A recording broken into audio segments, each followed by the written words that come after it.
Une oie pour Noël. Il y a quelques années, la veille du jour de Noël vers le soir, je rendais visite à des amis qui m'avaient invité à dîner. Ils habitaient en banlieue, la dernière maison du dernier village de la commune sur la route en direction de la ville. Plus loin, c'était la campagne. Quand je suis arrivé à destination, j'ai été emporté par un tourbillon d'enfants qui couraient dans tous les sens en tentant d'attraper ce qui me parut être une oie domestique qui cherchait à leur échapper. Elle s'enfuyait en zigzag, les ailes étendues, la tête penchée en avant, et poussait des gloussements plaintifs. Comme j'entrais dans la cour de la maison, elle est venue se jeter dans mes jambes et s'y est presque assommée sous la violence du choc. Il y a eu un cri de triomphe des enfants qui m'ont assailli aussitôt pour s'emparer de l'oie, mais j'ai écarté leurs mains. Et comme elle était en danger d'être malmenée par ses poursuivants, je l'ai prise dans mes bras pour l'installer hors d'atteinte, le plus haut possible, et la tête dépassant les revers de mon veston. C'était une jeune bête de belle mine et de petite taille. Elle n'avait rien de remarquable, si ce n'était une tache brune entre les deux yeux qui donnait l'impression qu'elle en avait un troisième.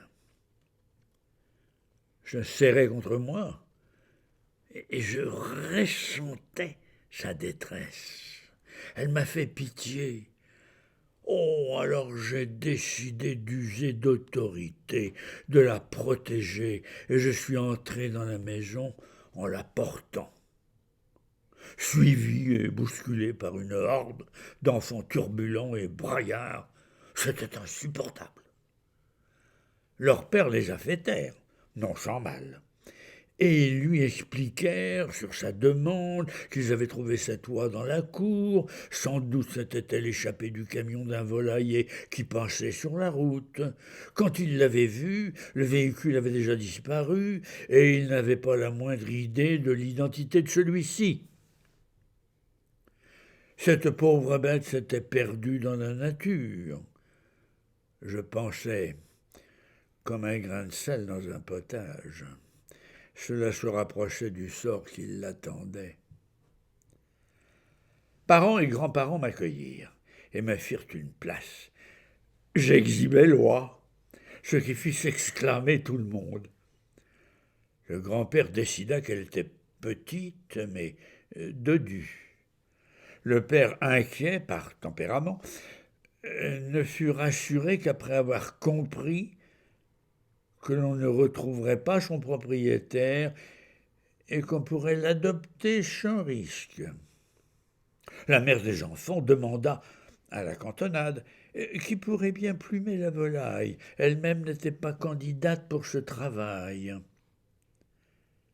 Quelqu'un parla broche, graisse-doigt, cocotte, sauce et recette. Tout le monde y alla de son commentaire, sauf moi-même. Éloi, dont je sentais le cœur battre contre mon estomac.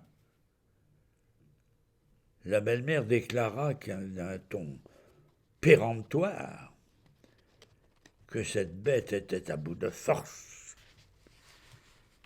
et qu'avant de décider de la façon dont on la mangerait, elle avait besoin de se refaire une santé. Et de toute façon, c'était trop tard pour ce soir. On s'en occuperait le lendemain. À ce moment, l'oie commença à s'agiter. Elle fut extraite de mon veston, où elle avait commencé à causer des dommages, et on lui attacha les ailes et les pattes, puis elle fut posée sur le sol, à côté de la crèche des enfants, préparée pour Noël. Et on l'y oublia pendant toute la soirée. Quand, plus tard, après le dîner, on se souvint de son existence, elle avait disparu. On la chercha. Elle s'était réfugiée dans la crèche même. Elle avait replié ses ailes, s'était allongée, et son cou était posé sur la mangeoire comme si elle avait voulu servir d'oreiller à l'enfant Jésus en cire qu'on avait déposé là un peu en avance sur l'horaire conseillé par le protocole usuel. Comme elle ne bougeait pas, on les laissa. Les enfants se rassemblèrent autour de la crèche, et tout le monde participa à la prière que l'on écourta, parce qu'il devait être fatigué après ces aventures excitantes. En effet, le plus jeune, dont j'étais le parrain, dormait presque quand on me l'amena pour qu'il me dise bonsoir. Les parents couchèrent les enfants, et l'on oublia Loi qui passait la nuit dans la crèche, et que l'on retrouva le lendemain faisant partie du décor, à côté des moutons et des bergers, entre le bœuf et l'âne, et ayant l'air de veiller sur l'enfant Jésus. Quelqu'un, sans doute, dut la prendre en charge ensuite, et l'emmener jusqu'au poulailler, où j'ai pensé qu'elle ne ferait qu'un court séjour, avant de passer à table à la manière des oies, c'est-à-dire dans les assiettes plutôt qu'assise sur une chaise. Je ne m'en suis pas occupé davantage. Je suis retourné chez les mêmes amis cette année, mais cette fois pour la fête des rois. Une très jolie fête familiale. Tout le monde était heureux, ou semblait l'être. Les enfants étaient sages. Ils attendaient avec impatience le gâteau des rois et discutaient entre eux sur le déroulement des festivités. Qui apporterait le gâteau? Qui le couperait? Combien y aurait-il de parts? Comment choisirait-il la part qui leur reviendrait? Et moi? C'était leur question. Et si c'était moi qui avais la fève? Je serais le roi. Et qui choisirais-je alors comme reine? Est-ce que je choisirais maman? Ou bien bonne maman? Je n'y avais pas pensé. Et si c'était le cas, ce serait un dilemme. Manifestement, les deux femmes ne s'appréciaient pas.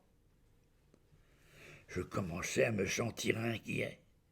Et j'ai soupçonné un piège, ayant pour but de guider mon choix sur une part de gâteau qui contiendrait la fève et reporterait sur moi la responsabilité du choix en libérant les autres. Et quel que soit mon choix, il me ferait une ennemie. Oh, cette perspective me déplaisait. Au moment où, le cas échéant, je commençais à songer à un échappatoire. Les portes d'une pièce illuminée s'ouvrirent. Il y avait en son milieu une grande table sur laquelle était dressé un somptueux couvert, des fleurs, des fruits, des gâteaux, des coupes, des bouteilles multicolores. Dans un angle, près d'un grand sapin, rempli de boules scintillantes, je reconnus la crèche de Noël où les bergers avaient cette fois laissé leur place aux 3 rois mages. Ceux-ci étaient superbes. Ils étaient de la taille d'un petit enfant et richement vêtus. Ils avaient fière allure.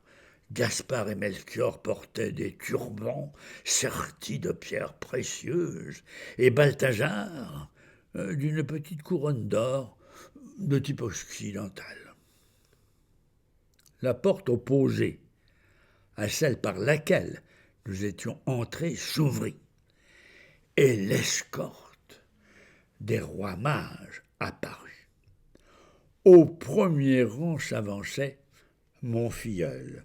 Il était habillé comme une sorte de pacha turc, brandissait un fouet en carton et ficelle, et tenait par des rênes en ruban de couleur un coursier blanc attelé à un chariot de poupées rempli de fleurs, en papier multicolore, et à mon réel étonnement, je reconnus en ce coursier l'oie de Noël, celle que j'avais sauvée quelques années auparavant des griffes de ses persécuteurs, pensant l'avoir involontairement destinée à un sort encore moins enviable. Elle se balançait, tout à fait à l'aise dans son rôle, et, mis à part le fait qu'elle avait triplé de volume, je ne pouvais pas me tromper. C'était bien notre vieille connaissance.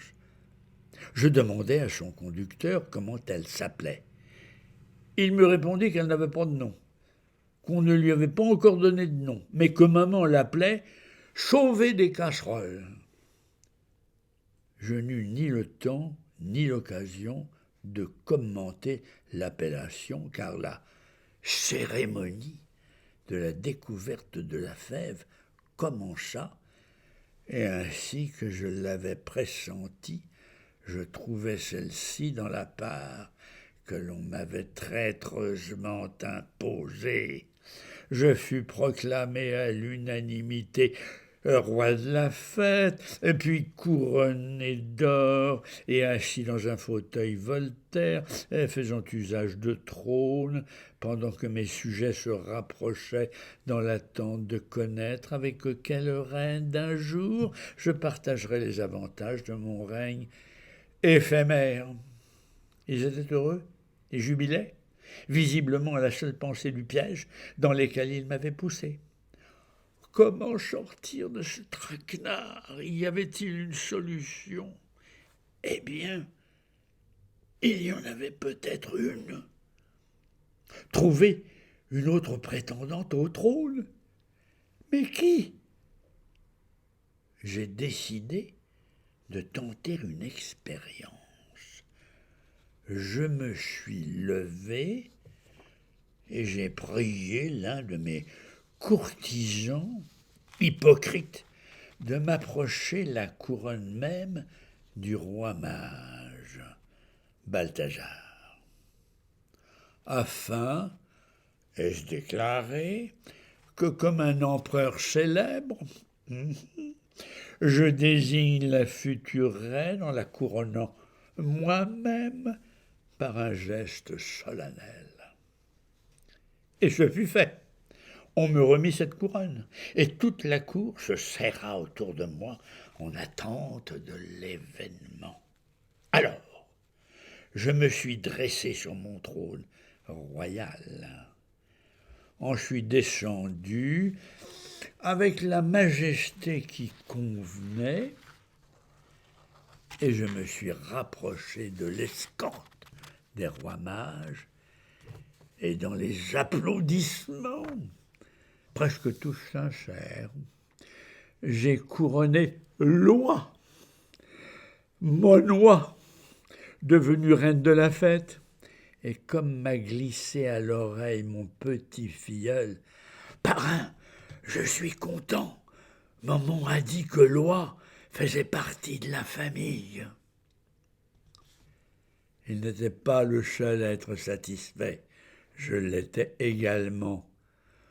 Et peut-être me suis-je trompé, mais en passant devant ma nouvelle reine, dont la couronne avait été fixée sur la tête avec un papier collant pour qu'elle y tienne, j'ai bien cru qu'elle me faisait un clin d'œil complice, comme si elle avait voulu me remercier. C'était peut-être un moyen de me dire à son heure « Joyeux Noël ». À propos, si vous m'invitiez à Noël pour le réveillon, s'il vous plaît, qu'il n'y ait pas d'oie au menu. Noël.